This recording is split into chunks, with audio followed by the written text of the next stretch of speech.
premières minutes, comme ça on apprend à se connaître, je les rassure, enfin voilà, je suis accessible, on peut me poser des questions, enfin bref, j'essaye de mettre les gens à l'aise quoi.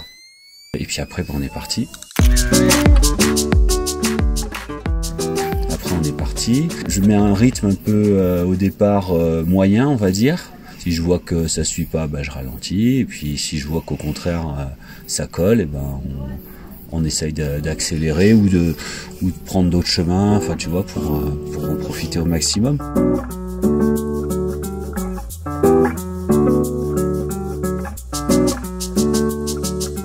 En fait mon sac il est très grand, donc je peux mettre plein de trucs dedans, et même quand j'ai pas besoin de tout, j'ai encore plein de place. Je peux aider des enfants en portant leur sac, en portant l'eau. Je fais un peu comme les ânes quoi.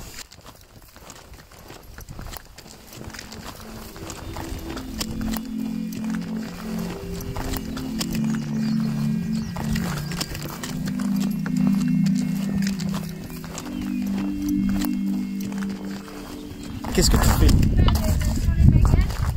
J'essaye de convaincre mon âne préféré d'avancer. Et il est coopératif? Pas trop. Allez! Pépito, c'était un peu dur pour lui, il a traîné, on l'a attendu, on a pris notre temps. Et voilà. C'est pour ça qu'ils sont plus utilisés en montagne? Alors ils sont plus utilisés en montagne parce qu'ils ont des plus petits pieds, donc je pense qu'ils peuvent passer à des endroits où les chevaux passeraient pas. C'est bête un âne? Il obéit pas autant qu'un cheval et il sait très bien dire non et utiliser toute sa force pour dire non. Alors il dit non parce qu'il comprend pas ce qu'on lui demande, parce qu'il n'a pas la capacité physique de le faire, parce que c'est difficile, il a peur. Et ça va énerver les humains qui veulent absolument imposer leur volonté. Il faut plutôt collaborer avec eux, leur donner envie de faire les choses, les motiver. Le cheval est beaucoup moins conscient de sa force, donc il sait moins bien dire non. Finalement, je trouve que l'âne est plus intelligent.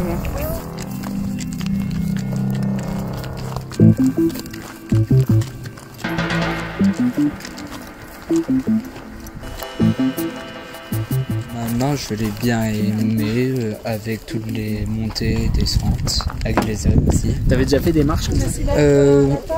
J'en avais déjà fait, mais pas aussi.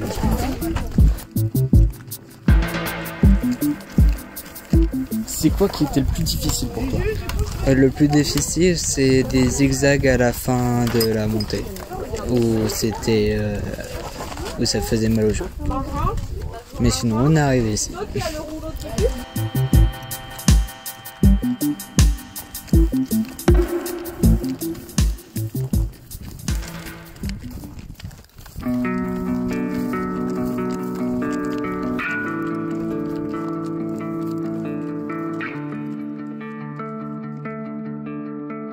Vous avez fait une bonne grimpette? Moi, je me prends la douche. Ah, rien à part. Moi, c'est Nicolas. Je m'occupe du site, en fait, avec John et ses deux petits chiens, Doulette et Buddy. Ici, vous avez le refuge. On a 4 chambres en haut et salle à manger et cuisine en bas. Ouais, on est 6 dans la chambre. Il y a un chauffage.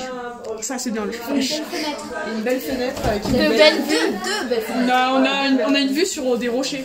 Voilà. Et je trouve ça joli. Par rapport à ce que vous connaissez de chez vous, qu'est-ce qui change? On n'a pas notre décoration de chambre.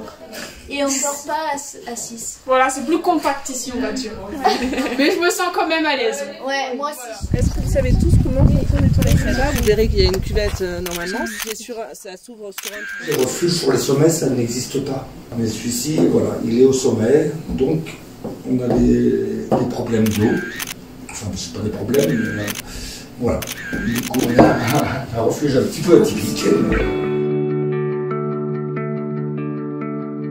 Pour être gardien de refuge, il faut aimer les rencontres.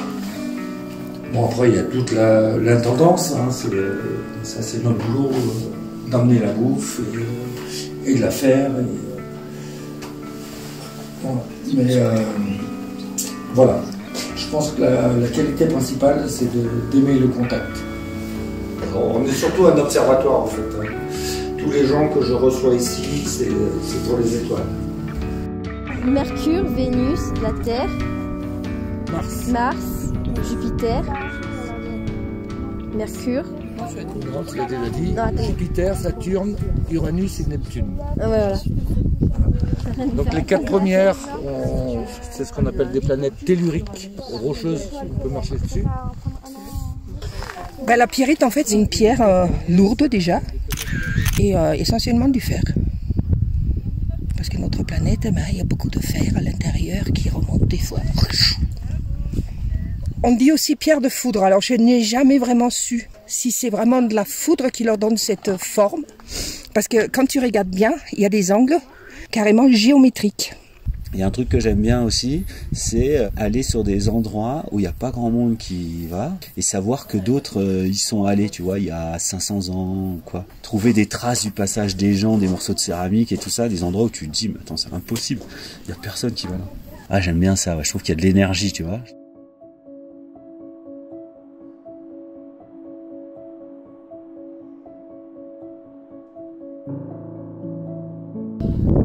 Ah, papa, il prend des vitamines D là.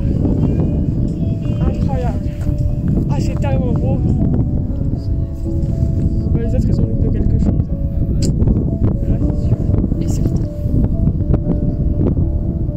Ça fait des bons souvenirs.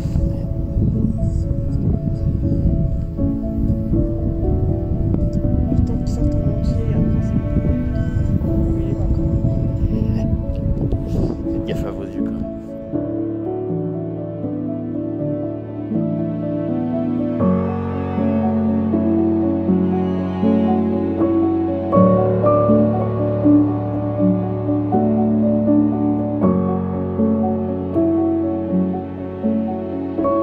Tu as vécu là-haut que tu vis pas dans ton quotidien? Le vide, le monde. C'est-à-dire, il n'y a pas autant de bruit que par exemple si on est en ville où il y a le calme. Et si tu devais résumer en un seul mot ce que tu viens de vivre au Mont-Chéran, ce serait quoi? Incroyable.